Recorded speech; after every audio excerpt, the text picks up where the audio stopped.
Yasmine Abdel-Fadel. Cube Radio. Cube Radio.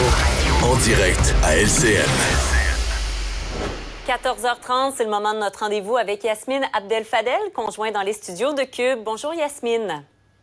Bonjour Marianne. Plusieurs grandes villes à travers le monde, dont Montréal, sont sous tension avec ces appels aux manifestations en marge évidemment de ce conflit entre Israël et le Hamas. La France qui a interdit d'ailleurs les manifestations pro-Palestine. Ici, il y a des politiciens, dont Pascal Derry, qui ont lancé des appels au calme. Est-ce que tu es inquiète, Yasmine, de ce qui pourrait se passer dans nos rues dans les prochaines heures, les prochains jours? Bien évidemment, on a toujours une inquiétude lorsqu'il y a des tensions aussi vives qui peuvent déchirer un peu l'humanité de cette manière-là, puis que il y a des personnes qui veulent manifester. Moi, le droit de manifester est un droit qui est important, qui est protégé par notre démocratie, qui est à la base de notre démocratie. Puis c'est important de revenir aux sources, revenir à notre droit et aux principes de notre démocratie lorsqu'on est un peu perdu, puis un peu qu'on soit fâché, perdu ou qu'on ait un peu de crainte sur ce qui va se passer. Au-delà de ça, on peut manifester librement, on peut manifester démocratiquement, on peut manifester pour sa cause.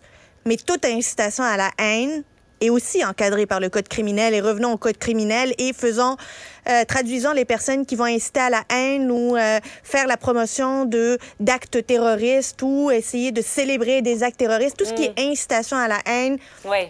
devrait être encadré et on devrait être ferme là-dessus. C'est qu'il n'y a pas de passe-droit, c'est qu'il n'y en a pas de tolérance. Incitation à la haine égale, on va les traduire en justice, il va y avoir des arrestations et la police va agir. Et je pense que c'est la meilleure manière de protéger la démocratie, de manière à ce que ceux et celles qui la méprisent et qui veulent utiliser des manifestations qui sont une expression de la démocratie, puis détourner ces manifestations-là, ne trouvent plus de leur place, ne peuvent plus s'infiltrer dans des personnes qui ont des causes tout à fait légitimes. Et le peuple palestinien et sa cause sont des causes tout à fait légitimes pour lesquelles la population peut manifester tant et aussi longtemps que c'est fait de manière pacifique, sans haine, sans discours haineux, sans antisémitisme, sans violence. Ça, c'est important. D'ailleurs, s'ils savaient, ces personnes-là, que leurs propos, leur discours haineux fait reculer la cause palestinienne beaucoup plus que ça ne l'aide.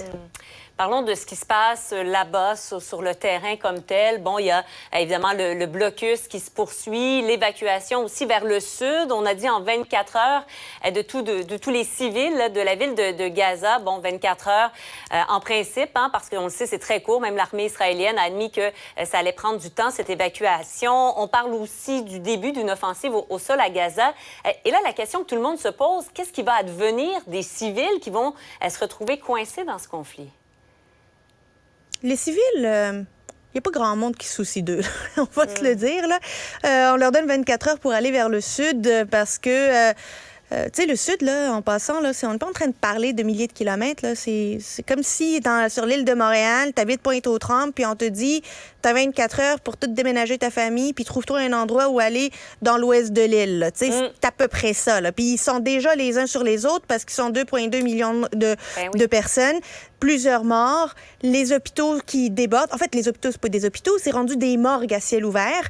Pourquoi? Parce qu'il n'y a pas d'électricité, il n'y a pas d'eau, il n'y a pas de nourriture, il n'y a pas de gaz, il n'y a pas il n'y a rien. C'est simple, il n'y a rien. Ils peuvent aller nulle part. C'est pas comme les Ukrainiens qui pouvaient fuir vers la Pologne.